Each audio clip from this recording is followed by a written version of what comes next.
My self Alka and welcome to our excellence family.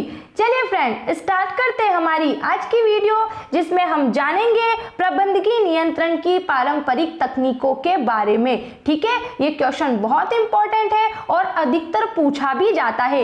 ये दो तरीके से पूछा जाता है। फर्स्ट, इसे ऐसे भी पूछा जाता है कि नियंत्रण की विधियां बताई है, या फिर ऐसे पूछा जा सकता है कि नियंत्रण की तकनीकें बताइए। अब इसकी दो तकनीकें होती है, फर्स्ट पारंपरिक तकनीक और सेकंड होती है आधुनिक तकनीक। तो कभी वो हमसे ऐसे भी बोल देगा नॉर्मली कि नियंत्रण की तकनीकों के बारे में बताइए, या फिर वो अलग अलग भी पूछ सकता है कि नियंत्रण की पारंपरिक तकनीकें बताइए या फिर नियंत्रण की आधुनिक तकनीकें बताइए। दोनों को अलग अलग भी पूछ सकता है, इसलिए हम इन दोनों को अलग अलग तरीके से समझेंगे। ठीक है, तो फर्स्ट हम समझेंगे पारंपरिक तकनीकों के या इनकी विधियों के बारे में। ठीक है, तो पारंपरिक का मतलब आपको पता है कि जिनकी परंपराएं चली आ रही है। मतलब ये पारंपरिक तकनीकें ऐसी होती है जिन्हें कंपनियां लंबे समय तक क्या कर रही है, उपयोग में ला रही है, और इनका उपयोग आज भी उसी तरीके से किया जा रहा है जैसे पहले किया जाता था। ठीक है, तो देखो ये तकनीकें कितने प्रकार की है। ये तकनीकें फ्रेंड्स 4 प्रकार की है। व्यक्तिगत अवलोकन, जिसमें क्या होता है कि कर्मचारियों पर स्वयं उपस्थित, कर्मचारी जहां काम करते हैं वहां स्वयं उपस्थित होकर उनके काम की निगरानी रखी जाती है, जिससे कर्मचारी भी कार्य को लेकर सतर्क रहता है। सांख्यिकी प्रतिवेदन रिपोर्ट, मतलब एक रिपोर्ट्स के माध्यम से टाइम को सेट करके कि इतने टाइम में काम होना चाहिए, लेकिन काम इतने में हुआ तो उस अकॉर्डिंग देखा जाता है। बिना लाभ हानि व्यापार विश्लेषण, मतलब ऐसा बिंदु जहां पर ना लाभ होती है ना हानि होती है, इसे संविच्छेद बिंदु भी बोलते हैं। और बजटी नियंत्रण, एक बजट के माध्यम से भी कि इस काम को करने के लिए इतना पैसा लगेगा और इतना पैसा इन कामों में हमें खर्च करना है इस तरीके से, तो उसको लेकर भी नियंत्रण किया जाता है। ठीक है, तो इन चारों तकनीकों के बारे में हम जानते हैं। तो लिखा है यहाँ पर वही जो मैंने आपको बोला है कि पारंपरिक तकनीकों से तात्पर्य उन तकनीकों से है जिनका उपयोग कंपनियां लंबे समय से करती चली आ रही है। फिर भी ये तकनीकें आज भी अप्रचलित नहीं हुई है। अप्रचलित मतलब कि आज भी इनका उतना ही उपयोग हो रहा है, तथा अभी भी कंपनियां इनका उपयोग कर रही है। इनमें निम्नलिखित शामिल है। 4 दी गई है, एक एक करके हम चारों को समझेंगे। फर्स्ट हम समझेंगे व्यक्तिगत अवलोकन। व्यक्तिगत अवलोकन, अवलोकन का मतलब होता है वही जांच पड़ताल करना या उनका निरीक्षण करना, देखरेख करना। यह नियंत्रण की सर्वाधिक पारंपरिक विधि है। प्रबंधक का व्यक्तिगत रूप से निरीक्षण करना उसे सर्वप्रथम सूचना प्राप्त करने में सहायक होता है। मतलब कि जो प्रबंधक है वो खुद जहां काम हो रहा है कार्य स्थल पर जाकर कर्मचारी को देख रहा है कि वो काम किस तरीके से कर रहा है, तो उसे वही हैंड टू हैंड गलती पता चल जाएगी कि कौन गलती पर है और काम किस वजह से बिगड़ जाता है। तो स्वयं व्यक्तिगत अवलोकन द्वारा क्या होता है कि सूचना तुरंत उपलब्ध हो जाती है। यह कर्मचारियों पर इस बात का मनोवैज्ञानिक दबाव बनाती है कि वे अपना कार्य अच्छी से अच्छी विधि से करें। क्यों करें? क्योंकि उन पर निगरानी रखी जा रही है, क्योंकि काम करते समय उन्हें इस बात का आभास रहता है कि वे उच्च अधिकारियों की व्यक्तिगत निगरानी में है। ठीक है, तो आज वर्तमान युग में फ्रेंड्स इस अवलोकन में थोड़ा सा चेंजेस आया है कि आज अगर प्रबंधक कर्मचारी जहां काम कर रहा है उस कार्यस्थल पर उपस्थित होकर उसके काम को देखेगा, तो फिर वो बाकी के कामों के लिए योजना कब बनाएगा। तो इसके लिए आज कैमरे का उपयोग होने लगा है, जिससे हम कर्मचारियों के काम की देखरेख कर सकते हैं, निगरानी रख सकते हैं। ठीक है, तो पहले आपको समझ में आ गया व्यक्तिगत अवलोकन कि प्रबंधक स्वयं कार्यस्थल पर जाकर कर्मचारियों की काम की देखरेख करके उनकी कमियों का पता लगाता है और उनमें सुधार करवाता है। ठीक है, सेकंड देखो, सेकंड इसमें लिखा है सांख्यिकी प्रतिवेदन। क्या लिखा है? सांख्यिकीय प्रतिवेदन या रिपोर्ट्स। ठीक है, इसमें थोड़ा सा मिस्टेक हो गया फ्रेंड्स, यहाँ पे सांख्यिकी में अपन यहाँ मात्रा लगा देते हैं और यहाँ पर भी। ठीक है, देखो लिखा है सांख्यिकीय विश्लेषण औसत, प्रतिशत, अनुपात, परस्पर संबंध आदि के रूप में प्रबंधकों को संगठन के विभिन्न क्षेत्रों के निष्पादन की उपयोगी सूचनाएं प्रस्तुत करता है। मतलब जो आंकड़े आते हैं उसका हम औसत मतलब एवरेज निकाल लेते हैं, या उनका टोटल निकाल लेते हैं, या फिर अनुपात निकाल लेते हैं, रेशो, किसी भी बेस पर हमारे पास जो आंकड़े आते हैं उन आंकड़ों के आधार पर हम एवरेज निकाल लेते हैं और फिर उसके आधार पर भी सुधार करवा सकते हैं। जैसे एवरेज वही कि वो टाइम डिसाइड कर लेना कि 1 घंटे में 100 वस्तुएं बन जाती है, लेकिन 1 घंटे में 50 वस्तुएं बनी, तो 50 वस्तुएं क्यों बनी, क्या एवरेज रहा, क्या अनुपात रहा, इस आधार पर हम फिर सुधार कर सकते हैं। ठीक है। फिर लिखा है जब इन सूचनाओं को चार्ट, ग्राफ या सारणी आदि के रूप में प्रस्तुत किया जाता है तो प्रबंधकों को विगत वर्षों के निष्पादन का तुलनात्मक अध्ययन करने में आसानी रहती है। मतलब कि उन्होंने देखा कि पिछले साल हमने कितना उत्पादन किया था, कितना पैसा कमाया, और इस साल कितना उत्पादन किया, कितना पैसा कमाया। तो ये सांख्यिकी प्रतिवेदन क्या है? ऐसा प्रतिवेदन, कागज का एक ऐसा टुकड़ा, ऐसा प्रपत्र जो सबूत के रूप में भी रखा जा सकता है और जिसकी पिछले वर्षों से तुलना भी की जा सकती है, तथा इन्हें कम से कम समय में तथा आसानी से हृदयगम भी कर लेते हैं और उसे विश्वास के साथ अपना भी लेते हैं। मतलब कि एक जल्दी उस पर विश्वास हो जाता है। ठीक है फ्रेंड्स, तो दूसरा समझ में आ गया सांख्यिकी प्रतिवेदन जो हमेशा संख्यात्मक रूप में होता है और इसके आधार पर हम क्या करते हैं, पिछले वर्षों की तुलना भी कर सकते हैं। ठीक है। अगला देखो, अगला लिखा है बिना लाभ हानि व्यापार विश्लेषण। बिना लाभ हानि व्यापार विश्लेषण को हम सम विच्छेद बिंदु भी कहते हैं। ये एक ऐसा बिंदु होता है जहां पर फर्म जितना पैसा लगाती है उतना पैसा उसे मिल जाता है। जैसे 10,000 रुपये लगाया तो उसे 10,000 रुपये ही मिल जाता है।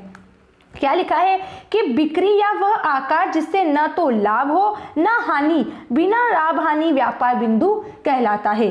प्रबंधकों के लिए यह एक उपयोगी तकनीक है क्योंकि यह क्रियाओं के विभिन्न स्तरों पर लाभों का अनुमान लगाने में सहायता प्रदान करती है। अतः बिना लाभ हानि व्यापार बिंदु की गणना निम्नलिखित सूत्र से की जा सकती है। यहाँ पर थोड़ी सी मिस्टेक हो गई है, व्यापार। ठीक है। अब इसका फॉर्मूला दिया गया है फ्रेंड्स कि बिना लाभ हानि व्यापार बिंदु बराबर क्या होता है, स्थायी लागत बटे विक्रय मूल्य प्रति यूनिट माइनस परिवर्तनीय लागत प्रति यूनिट। अब आपको कैसे पता चल रहा कि 10,000 रुपये लगाए और 10,000 रुपये ही आ गए, तो उसके लिए हम कुछ आंकड़ों से समझने का प्रयास करते हैं। ठीक है। मानो जैसे हम यहाँ मानते हैं कि हमारे पास यहाँ पर सेलिंग प्राइस है।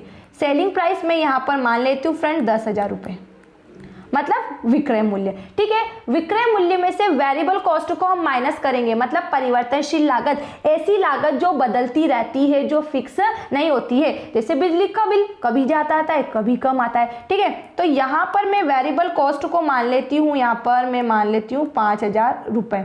ठीक है। तो मेरे पास यहाँ पर ये जो 5,000 रुपये आते हैं ये क्या है, कॉन्ट्रीब्यूशन। कॉन्ट्रीब्यूशन मतलब होता है दत्तांश, कि जब हम सेलिंग प्राइस में से, विक्रय मूल्य में से परिवर्तनशील लागत को घटाते हैं तो उसके बाद जो मूल्य बचता है उसे दत्तांश कहते हैं। ठीक है। अब फ्रेंड्स हमें मिलेगा प्रॉफिट। तो प्रॉफिट हमें कैसे मिलेगा, यहाँ पर हमें मिलता है प्रॉफिट। ठीक है। तो प्रॉफिट कैसे मिलेगा, उसके लिए हमें इसमें से किसको माइनस करना पड़ेगा, फिक्स्ड कॉस्ट।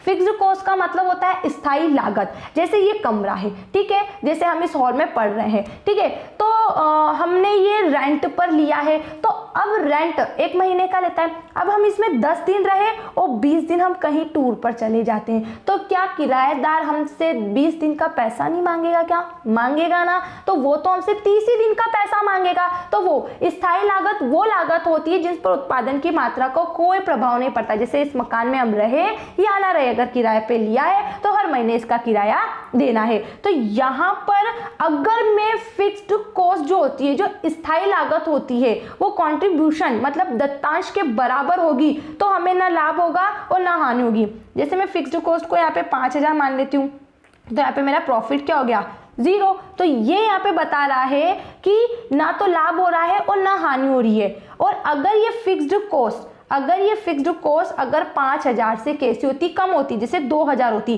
तो यहाँ पर कितने बच जाते, 3,000 रुपये बच जाते। तो ऐसा बिंदु जहाँ पर ना लाभ हो ना हानि हो, उसके लिए फिक्स्ड कॉस्ट का कंट्रीब्यूशन मतलब दत्तांश के बराबर होना चाहिए, तब जाके ना लाभ होता है ना हानि होती है। ठीक है। अब स्थायी लागत मतलब फिक्स्ड कॉस्ट ये कितनी है, 5,000 रुपये। विक्रय मूल्य कितना है, 10,000 रुपये। ठीक है, यहाँ पे मैंने यूनिट लिखा है लेकिन मैं टोटल लिख देती हूँ। फिर परिवर्तनीय कॉस्ट कितनी लिखी है? 5,000 लिखी है। तो देखो 5,000, तो ये 10 में से 5 को माइनस करेंगे, वापस से 5, तो ऐसा बिंदु जहाँ पर ना लाभ हुई है ना हानि। तो ये भी आपको समझ में आ गया। ठीक है, अगला देखो, अगला लिखा है बजटीय नियंत्रण। बजटीय नियंत्रण का मतलब क्या है? बजट बनाकर काम करना। तो इसमें लिखा है बजटीय नियंत्रण प्रबंधकीय नियंत्रण की वह तकनीक है जिसके अंतर्गत सभी कार्यों का नियोजन पहले से ही बजट के रूप में कर लिया जाता है तथा वास्तविक परिणामों की तुलना बजटीय मानकों से की जाती है। यह तुलनात्मक अध्ययन ही इस ओर अग्रसर करता है कि संगठनात्मक उद्देश्य को प्राप्त करने के लिए क्या आवश्यक कार्यवाही की जाए।